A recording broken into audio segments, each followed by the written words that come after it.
Ted Bundy e Jeffrey Dahmer com certeza são os serial killers mais conhecidos dos Estados Unidos e também os dois serial killers que a mídia americana e consequentemente mundial dá mais atenção.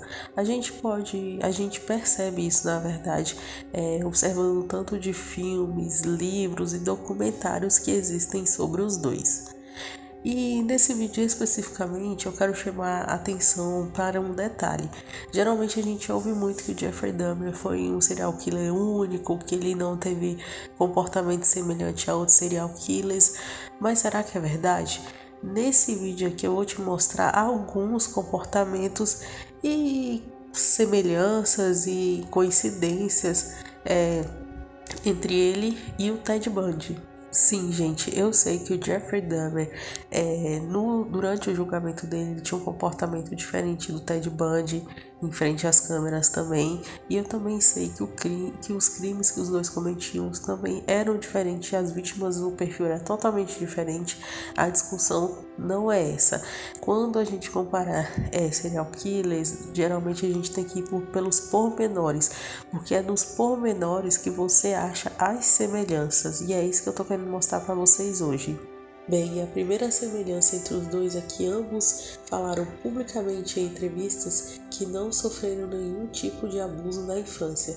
Gente, só deixando claro que eu não estou dizendo que o que eles falaram é verdade. Pode ser que sim, como pode ser que não. Pode ser que eles mentiram para proteger a família de alguma forma ou tiveram seus motivos, né? Mas o fato é que ambos falaram publicamente que não sofreram abusos na infância. Nem físico, nem verbal e nem de outro tipo. E eu vou mostrar agora o trecho em que os dois falam isso.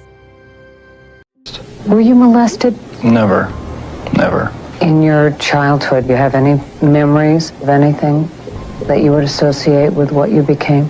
No, that's the strange thing. I can't pinpoint anything. So there was nothing in your childhood? No abuse, no physical abuse, no verbal abuse. It was a normal childhood in a good home. Let's go back then to those roots. First of all, you, as I understand it, were raised in what you considered to have been a healthy home. Absolutely. You were not physically abused, you were not sexually abused, you were not emotionally abused. No. Outro ponto bem intrigante entre os dois é a forma como eles descreveram suas compulsões, porque tanto Ted quanto Jeffrey foram considerados pelos psiquiatras como pessoas que sofriam de compulsões, por isso cometiam os crimes que cometiam. Agora prestem bem atenção como eles descrevem, as palavras quase soam iguais. It's a process. It doesn't happen overnight. When you depersonalize another person and view them as just an object. And it happened in stages, gradually. It doesn't necessarily, not to me at least, happen overnight. Não acontece da noite para o dia, ou não acontece do dia para a noite. Não importa a tradução. Essas foram as palavras que Jeffrey Dahmer e Ted Bundy usaram para descrever as suas compulsões e como elas chegaram nos extremos que chegaram. Bem, agora entrando numa área bem mais delicada desses serial killers, nós vamos falar sobre eles e os relacionamentos que eles tinham com suas famílias. Bem, eu quero apontar algo extremamente intrigante no Jeffrey e no Ted Bundy. Ambos defenderam a família publicamente. E sim, gente, tem vídeo dos dois. E mais uma vez, gente, eu não estou dizendo que isso é a verdade suprema. Eu estou dizendo que eles foram a público e afirmaram isso. E sim, segue o vídeo para vocês verem. I feel it's wrong for people who commit crimes to try to shift the blame onto somebody else, onto their parents or onto their upbringing or living circumstances. I think that's just a cop-out. And my parents, my relatives, had no knowledge of what I was doing. They're absolutely not responsible for any of it in any way. And I take full responsibility. Grew up in a wonderful home with two dedicated and loving parents, one of 5 brothers and sisters. a home where we as children were the focus of my parents' lives, where we regularly attended church, two Christian parents who did not drink, they did not smoke, there was no gambling, there was no physical abuse or fighting in the home. I'm not saying this was Leave It to Beaver. It wasn't a perfect home. No, I don't know that such a home exists, but it was a fine, solid Christian home, and nobody, I hope no one will try to take the easy way out and to try to blame or otherwise accuse my family of contributing to this, because I know, and I'm trying to tell you as honestly as I know what happened, and I think this is the message I want to get across. Gente, agora eu quero que vocês prestem bastante atenção nesse ponto do vídeo, porque é dito que Jeffrey Dahmer era o único serial killer que precisava beber para cometer seus crimes, para ter coragem de fazer o que fazia. Porém, isso é um grande equívoco, porque vários serial killers usavam desse método, entre eles o Dennis Nielsen, o Andrei Chikatilo e sim o Ted Bundy. Inclusive, a vítima sobrevivente do Ted Bundy, a Carol Roach, falou que ele estava bêbado, que ela pôde até sentir o cheiro de álcool no dia em que ela foi atacada por ele. Então, aqui nesse ponto do vídeo, nós vamos ver os dois falando sobre isso, sobre o poder do álcool e como eles precisavam disso para fazer o que faziam.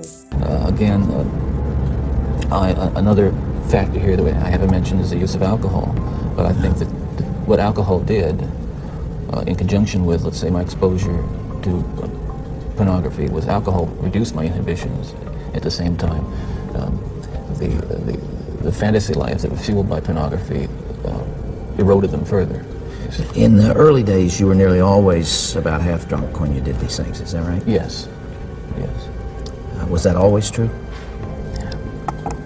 I would say that was generally the case, almost without exception. All right, if I can understand it now, there's this battle going on within. There are the conventions that you've been taught, there's the right and wrong that you learned as a child, and then there is this unbridled passion fueled by your plunge into hardcore violent pornography.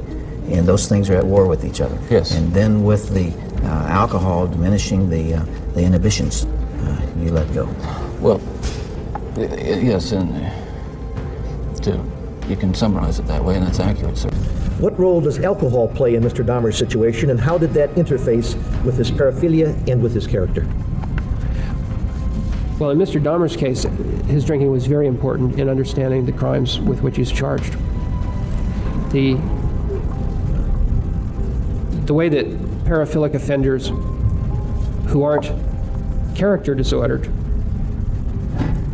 get to be offenders instead of law-abiding people is often because of substance abuse. In other words, because the paraphilia doesn't cause anyone to commit a crime, we have to ask ourselves, why is it some paraphiles commit crimes? Well, some do because they're bad people. They have an antisocial personality disorder, and they don't care about anyone else, so they just do it.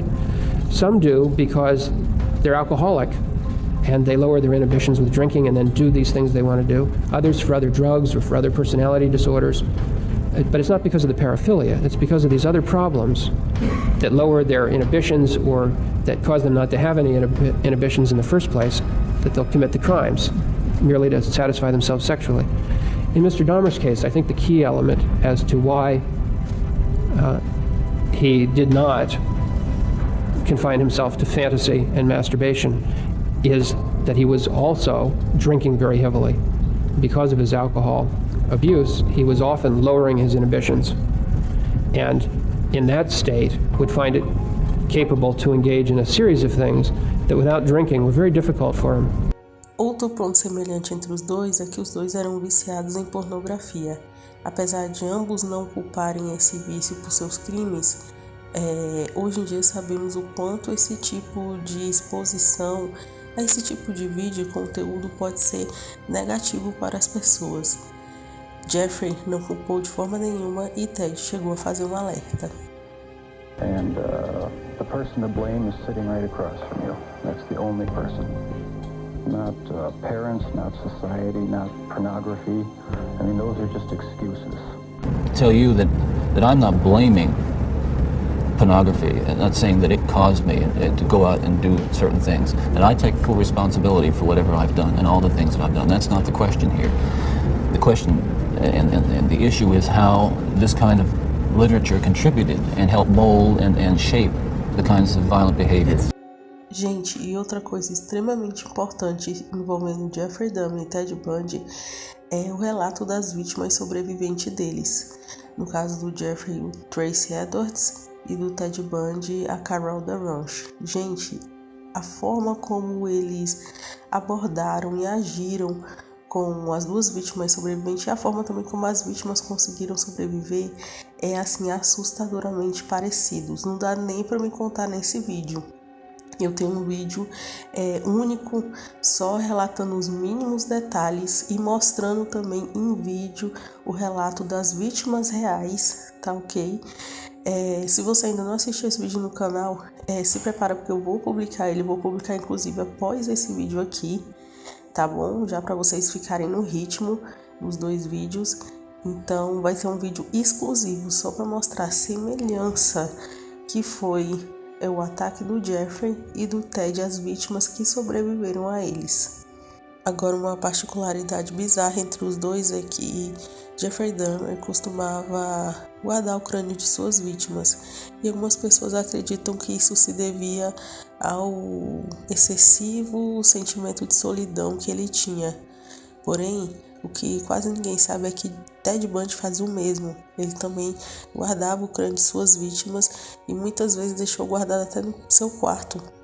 Então, de forma muito estranha, bizarra e assustadora, os dois tiveram o mesmo comportamento com os restos mortais de suas vítimas. Mas assim, as pessoas costumam julgar o Jeffrey pelo sentimento de solidão, mas e por que o Ted fazia o mesmo? Ou isso é um comportamento comum entre serial killers? Bem, gente, essas foram algumas semelhanças, coincidências, ou seja lá o que for, entre Jeffrey Dahmer e Ted Bundy. E olha, com certeza tem mais coisas e assim que eu obtiver informações eu vou atualizar esse vídeo para vocês. Gente, mas eu já quero deixar de antemão que essas semelhanças entre o Dahmer e o Ted não são nada em vista das semelhanças entre o Dahmer e o Dennis Nielsen. Sim, se preparem porque eu vou trazer esse vídeo para vocês também e eu vou falar para vocês, são semelhanças que beiram o sobrenatural, de tão assustadora que são, de coisas assim quase kármicas mesmo. Então fiquem ligados aqui no canal porque vai vir sim um vídeo Jeffrey Dahmer e as suas semelhanças com Dennis Nielsen.